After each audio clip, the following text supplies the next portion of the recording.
You don't get that money from the IMF for free. If the IMF gets on your case, you are required to sign a letter of intent in which you express your commitment to observe the conditionalities of the IMF. And they have a very specific economic doctrine. It's called the Washington Consensus, and that is deregulation, privatization, the destruction of your social safety net. It would mean union busting. If you have a state sector, they want to destroy that. They want to have the race to the bottom across the board. Now, there's nothing worse than this. The mentality of this IMF is called the Washington Consensus. They have no success stories to point to. They always fail. They always increase poverty, increase economic backwardness, shut down industries, increase unemployment, and so on down the line. From Bolivia to Poland to Russia in the 1990s. IMF shock therapy is widely regarded as economic death. Argentina, a couple of years ago, owed the IMF $10 billion, and they realized the only way to get their economy in order was to get out from under the IMF, get the IMF out of their country, off their case. So President Kirchner of Argentina borrowed $10 billion from Chavez of Venezuela to pay off the IMF and get them out.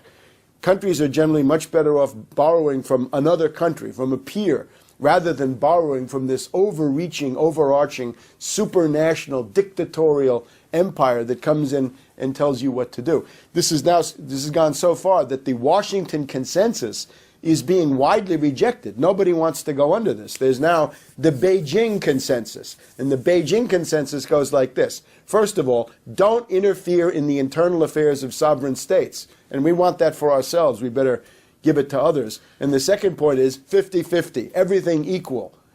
No overwhelming advantage for one side or the other. The track record of the IMF is the destruction of third world economies. Deindustrialization, deregulation, union busting, privatization, the destruction of a social safety net. That's what they've done any time that a third world country has been forced to turn to the IMF for help. The main thing that they lose, of course, is national sovereignty. You're no longer independent if you're dealing with the IMF.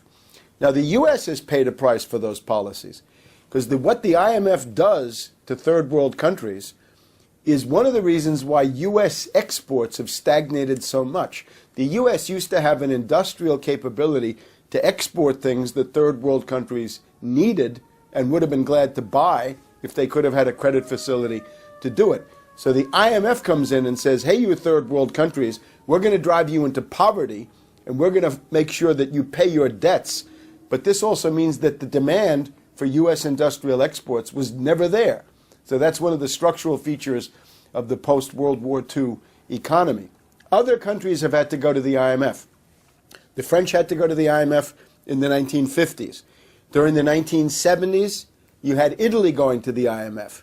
Tremendous humiliation. The British had to go to the IMF in the mid-70s. And every time you go to the IMF, you sign one of those poisoned letters of conditionalities, and you submit to the Washington Consensus, free market, and it destroys your economy.